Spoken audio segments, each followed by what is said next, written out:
Hey, it's Debra E. Johnson again, and welcome back to my channel where the theme is Tell of His Goodness. And today we're going to start a new book and talk about the book of Exodus and how God is so good to us. That's the theme. So I'm going to be here to talk about it just a bit more. And you think about the book of Exodus, the children of Israel are now in slavery. They've come into Egypt. It started out as a good thing, but now they have been put into slavery.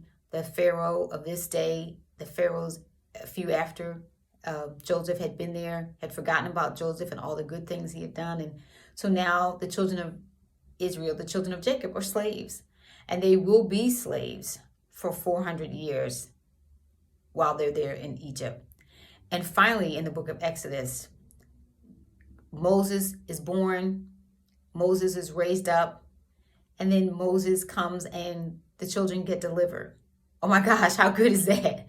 After 400 years of being in bondage and of hard times and not knowing what could happen to them, and watching their children, their grandchildren, and the husband and the wife and everybody being toiled, everybody having to work and not getting paid for real, right? They finally get delivered. And so Exodus is the wonderful story of how God brings them out. Of course, the Pharaoh, his heart gets hardened by God so that God can prove who he is.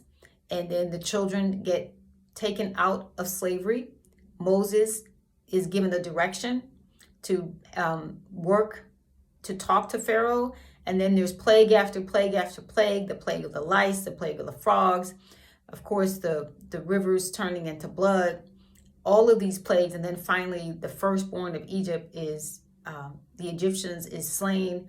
And finally, the Pharaoh says, get out, go. And the Israelites are allowed to leave. And they leave in the millions. They leave with their cattle. They leave with their families. They leave with everything they have. Plus, the Egyptians give them things. So they started out poor. They started out not having much. But by the time they leave Egypt, they are rich. Egyptians just give them gold and silver and things to keep moving. And so we say, thank you, God. Thank you, God, for how you have taken care of them. That's a wonderful example of the deliverance of the master. And so Jehovah God delivers them out of Egypt. Think of the goodness of God to allow millions and millions of people to leave. It's not like they have the transit that we have today. They had cows and cattle and sheep, and they all had to walk. And these millions of people are leaving Egypt, and finally going to Mount Sinai, where God will give them direction and instruction.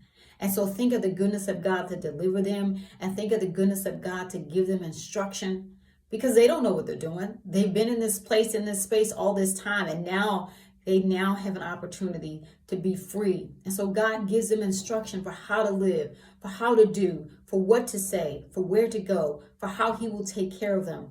Oh, the goodness of God. Not only did he deliver them, but then he promises, I'm going to take care of you while you're out here. And so I want you to be thinking about the goodness of God and how God, if he took care of the Israelites, if he took care of all those millions of people to get them from one space to another space, if he took care of them, how is he going to take care of you? What is he going to provide for you? Think about it. What has he already provided? Food and shelter and clothes. He's given you direction and instruction for things, and he will do so. If you're one of those people and you're just coming to this channel and you're thinking, oh, God doesn't talk to me, God doesn't give me instruction and direction, I challenge you, think about it a little bit harder. God will give you instruction. God will give you direction. Just as he took the Israelites out of slavery and gave them deliverance and then gave them instruction, he will do the same for you. Think about it. Think about it a little bit more. You'll think about your life and you'll see that God has given you what you need, and he will continue to do so. Just reach out to him and he will tell you what you need to do. And then you too, like me and also many others, can be telling of his goodness. Think about it. I encourage you. You can tell of his goodness. I thank you so much for listening to me. I thank you so much for being here. Please subscribe, please share, and also please check out the links in my channel to support me even the more. Thank you so much. This is Debra E. Johnson. Please come back again as I tell of his goodness. I want you to tell of his goodness. We should be all telling of the goodness of God. Talk to you soon. Bye.